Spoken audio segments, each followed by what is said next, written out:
నమస్తే, welcome to India 360. నేను షీలా. కురువృద్ధులు అనే పదానికి వారిద్దరూ సరిగ్గా సరిపోతారు.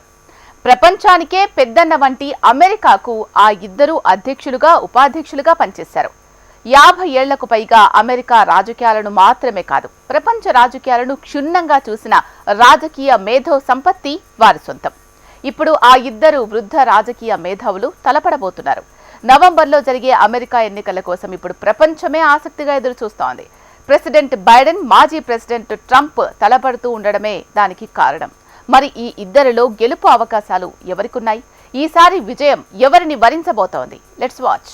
నవంబర్ అమెరికాకు మాత్రమే కాదు, ప్రపంచానికే ఈ నెల ఎంతో కీలకం కాబోతోంది. ముఖ్యంగా యుద్ధాలతో సతమతమైపోతున్న పాలస్తీనా, ఉక్రెయిన్ వంటి దేశాలు ఈ ఎన్నికలని నమ్ముకొని ఆశగా ఎదురుచూస్తున్నాయి. ఇటు అమెరికా తర్వాత అతి పెద్ద ఆయుధ సంపత్తి కలిగిన దేశాలు అమెరికాను కిందకి లాగి పెద్దన్న పెత్తనం చెలాయించాలని చూస్తున్న చైనా, రష్యా వంటి దేశాలు కూడా ఆ నవంబర్ నెల కోసమే ఎదురుచూస్తున్నాయి. ప్రెసిడెంట్ బైడెన్, మాజీ ప్రెసిడెంట్ ట్రంప్ తలపడుతూ ఉండడంతో వీరిలో ఎవరు గెలిచినా ప్రపంచవ్యాప్తంగా ఆ ప్రభావం ఉండనుంది. దీంతో దేశాల చూపులన్నీ ఇప్పుడు అమెరికా పైన కేంద్రీకృతమై ఉన్నాయి.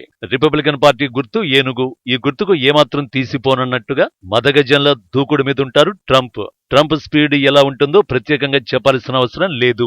అనుకుంటే అయిపోవాలి, కాదంటే లేపేయాలి. ఇది ట్రంప్ స్టైల్. ట్రంప్ ప్రెసిడెంట్ గా ఉన్న టైంలో సంచలన నిర్ణయాలతో ప్రపంచ దేశాలకు కంటి మీద కొనుకు లేకుండా చేశారు. మిత్రులు, శత్రువులన్న తేడా లేకుండా అమెరికాకు అడ్డొచ్చినా, అడ్డు చెప్పినా స్ట్రాంగ్ కౌంటర్ ఇస్తూ దూకుడు ప్రదర్శించారు. ఆ దూకుడే ఆయన అధ్యక్ష పదవిని కోల్పోయేలా చేసింది. అయితే 4 ఏళ్ల బైడెన్ పరిపాలన తర్వాత ఇప్పుడు ఆ దూకుడే కావాలంటోంది అమెరికా. కరోనా కబళించిందన్న కారణంతో ట్రంప్ను పక్కన పెట్టేశారు అమెరికా ప్రజలు. దూకుడు నిర్ణయాలతో దేశ సమగ్రతకే ప్రమాదమని అప్పట్లో మేధావులు కూడా ట్రంప్ పై విమర్శలు గుప్పించారు. కట్ చేస్తే ఇప్పుడు ఆ ట్రంపే కావాలని మెజారిటీ అమెరికా ప్రజలు కోరుకుంటున్నారు. తమ జోలికొస్తే ఎంత దూరమైనా వెళతాం కానీ వెనుతిరగమని బలంగా బదులివ్వాలంటే ట్రంప్ ఉంటేనే కరెక్ట్ అని అమెరికా ప్రజలు భావిస్తున్నట్టు సర్వేలు వెల్లడిస్తున్నాయి.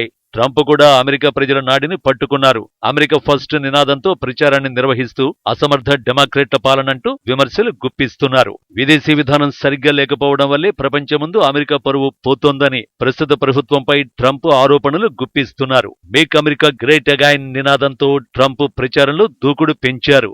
ఉద్యోగాలన్నీ అమెరికన్లకే అంటూ విదేశీయుల గుండెల్లో రైళ్లు పరిగెత్తిస్తున్నారు. వలసదారుల్ని ఉపేక్షించేది లేదని మరోసారి రిపబ్లికన్ ప్రభుత్వాన్ని ఏర్పాటు చేసి అమెరికాలో విదేశీయుల పెత్తనాన్ని అంతమొందిస్తామని అంటున్నారు. అయితే ట్రంప్ ఇంత బలంగా తయారవడానికి కారణం బైడెన్ విధానాలే అంటున్నారు విశ్లేషకులు. ఇబ్బడి ముబ్బడిగా విదేశీయులకు అమెరికాకు వచ్చేందుకు అనుమతి ఇవ్వడం వల్లే 4 ఏళ్లకే డెమోక్రాట్ల ప్రభుత్వానికి ఈ స్థాయిలో ఇబ్బందులు వచ్చాయని చెబుతున్నారు. వయోభారం బైడెన్ కు ట్రంప్ కంటే ఎక్కువ వేధిస్తోంది. 81 ఏళ్ల బైడెన్ మతిమరుపు సమస్య తీవ్రంగా వేధిస్తోందని అమెరికా వ్యాప్తంగా పెద్ద ఎత్తున చర్చ జరుగుతోంది. పలు వేదికలపై ఆయన వ్యవహారశైలి చూస్తే ఆయనకు మతిమరుపు ఉందన్న అంశాన్ని నిజం చేస్తోంది. మరోసారి ఆయన అమెరికా అధ్యక్షుడిగా కొనసాగితే పాలన మొత్తం అధికార యంత్రాంగమే చూసుకోవలసి వస్తుందని, తద్వారా అమెరికా సమగ్రతకే భంగం వాటిల్లుతుందని ఆరోపణలు కూడా ఉన్నాయి. ప్రపంచంలో ఏ మూలన చీమ చిట్టుకుమన్నా వెంటనే వైట్ హౌస్ లో ఉండే అధ్యక్ష కార్యాలయానికి చేరవేయాల్సిన అమెరికా రక్షణ విభాగం పెంటగాన్ బైడెన్ అధికారం చేపట్టిన తర్వాత నిద్రపోతోందని రిపబ్లికన్లు డెమోక్రాట్ ప్రభుత్వంపై విమర్శలు గుప్పిస్తున్నారు. ఈ ఆరోపణలో నిజం లేకపోలేదు. పాకిస్తాన్ పై భారత్ సర్జికల్ స్ట్రైక్ చేసిన సమయంలో అమెరికా అధ్యక్షుడిగా ట్రంప్ ఉన్నారు. ఆ సమయంలో ట్రంప్ భారత్, పాకిస్తాన్ మధ్య ఉద్రిక్త పరిస్థితులు నెలకొనే అవకాశం ఉందని ముందే హెచ్చరించారు. ద్వైపాక్షిక చర్చల ద్వారానే భారత్, పాక్ సమస్యలు పరిష్కరించుకోవాలని, సమన్వయం దెబ్బతింటే అది యుద్ధానికి దారితీస్తోందని ట్రంప్ హెచ్చరించారు. అయితే ట్రంప్ పోయి బైడెన్ వచ్చిన తర్వాత ప్రపంచంలోని పలు దేశాల మధ్య ఇలాంటి సమస్యలు చాలానే వచ్చాయి. రష్యా, ఉక్రెయిన్ యుద్ధం దాదాపుగా 3 ఏళ్లుగా కొనసాగుతున్నా ఇప్పటికీ ఆ యుద్ధాన్ని బైడెన్ ఆపలేకపోతున్నారు. అసలు రష్యా సేనలు ఉక్రెయిన్ పై విరుచుకుపడబోతున్నాయన్న సమాచారం అమెరికాకు లేకపోవడం తీవ్ర చర్చకు దారితీస్తోంది. మిడిల్ ఈస్ట్ దేశాల్లో ఎక్కడో చిన్న గ్యాంగ్ వారు జరిగితేనే దానిపై వివరాలు సేకరించే అమెరికా రక్షణ విభాగం పెంటగాన్ కు 2 దేశాల మధ్య యుద్ధం ప్రారంభం కాబోతుంటే ఎలాంటి ముందస్తు సమాచారం లేకపోవడం, యుద్ధం ప్రారంభమైన తర్వాత కూడా అమెరికా ఆపలేకపోవడం ఇప్పుడు అధ్యక్ష ఎన్నికలపై ప్రభావాన్ని చూపుతోంది. ట్రంప్ తన హయాంలో యుద్ధాలను ఆపడంలో కీలకంగా వ్యవహరించారు. 2020లో తాలిబాన్ నేతలతో చర్చలు జరిపి సఫలీకృతం చేశారు. ఖతార్లో అప్పటి అమెరికా విదేశాంగ మంత్రి మైక్ పాంపియో సమక్షంలో ఖతార్ రాజధాని దోహాలోని ఓ హోటల్లో ఒప్పందం కుదిరింది.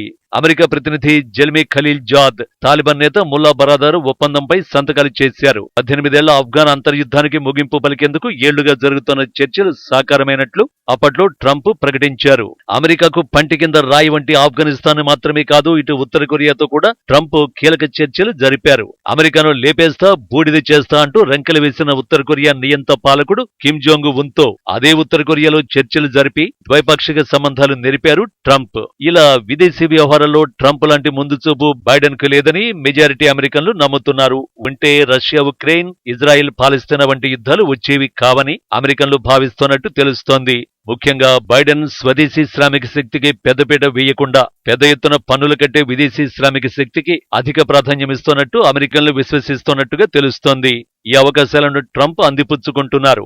ఉద్యోగాల్లో అమెరికన్లకే తొలి ప్రాధాన్యత అంటూ ట్రంప్ చేస్తున్న వ్యాఖ్యలు ఆ దేశ పౌరుల్ని ఆకర్షిస్తున్నాయి. ఉద్యోగ నియామకాల్లో భారీ మార్పులు చేసి విదేశీ వృత్తి నిపుణులు రాకుండా కట్టడి చేయాలంటే తనకు ఓటు వేయాలని ట్రంప్ ఇస్తున్న ప్రసంగాలు అమెరికా యువతను ఆలోచింపచేస్తున్నాయి. కొన్నేళ్లుగా చైనా, రష్యా వంటి దేశాలు అమెరికాకు కంటగింపుగా మారాయి. ఆర్థికంగా, సైనిక శక్తి పరంగా అమెరికాకు ఈ రెండు దేశాలు సవాలు విసురుతున్నాయి. ట్రంప్ హయాంలో చైనా దూకుడు ప్రదర్శిస్తే బైడెన్ హయాంలో రష్యా రెచ్చిపోతుందని అమెరికన్లు నమ్ముతున్నారు. పెద్ద ఎత్తున ఆంక్షలు విధించి డ్రాగన్ ను దారికి తెచ్చుకునే ప్రయత్నం చేశారు ట్రంప్. వాణిజ్య యుద్ధం ప్రకటించి చైనాను ఇబ్బందులకు గురిచేశారు. అయితే బైడెన్ వచ్చిన తర్వాత చైనా కాస్త సైలెంట్ అయినా రష్యా రెచ్చిపోయింది.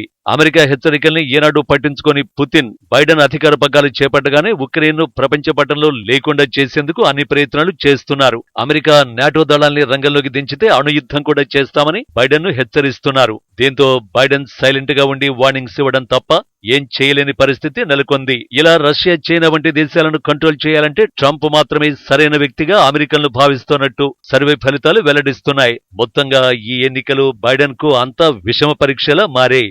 ఎలాగైనా గెలవాలని ట్రంప్ భావిస్తుంటే మరోసారి గెలిచి పట్టు నిలుపుకోవాలని బైడెన్ ప్రయత్నాలు చేస్తున్నారు.